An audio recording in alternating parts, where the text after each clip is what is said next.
I believe that most human beings are only living at about 40% of their capability. So the mind has a governor, like a car. If you're driving a car and the car has a governor on it, the car may say 130 miles an hour, but the governor is set for 91. Once that governor sets in, you get to 91, that car starts doing this. The car wants to go. The car wants to go, but that fucking factory said, we're not going past 91. We have a factory, a nice governor in our brain, and it's a survival mechanism. It protects us from pain and suffering. The second we feel that shit, our mind says, oh no, this isn't fun. We should back off. We should sit down, find something more comfortable. And there's something about the mind. The mind has the tactical advantage over you at all times. At all times of your life, the mind has a tactical advantage over you. Why is that? It knows what you're afraid of. It knows your insecurities. It knows your deep, dark lies. And it starts to push you away from that shit. It pushes you in a direction that is comfortable.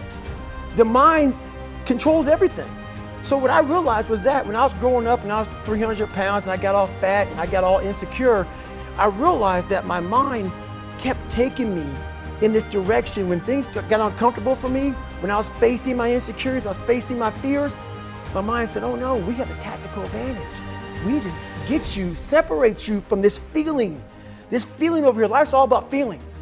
We want the happy feeling. We don't want that feeling of this sucks. Why am I here? And you don't have any, so you can't answer those questions, so you leave.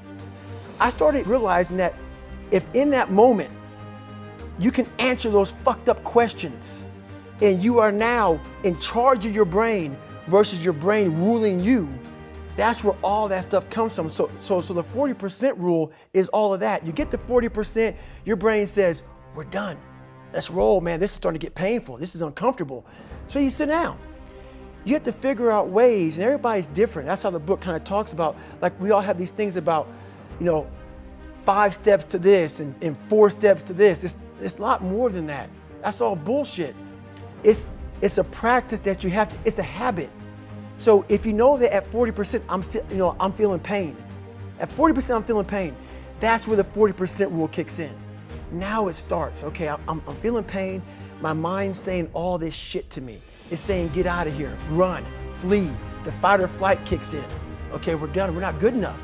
It starts telling you all these things. You start to believe it because the mind controls all. This is the time where you have to gain control back of your mind. It's okay, let me see if I can go 45%. And once you start giving yourself more and more hope and start realizing, okay, the mind starts to be, okay, what are you doing? We're supposed to be going right and you're going left. You start then controlling your mind. Start finding more in yourself, and then it goes from 40% to a lot further than that. But that's the start of it though. Get to the spot where your mind is saying stop. Wherever that is, you gotta get there first, and then that's when that shit starts to work for you. You gotta control yourself in that moment.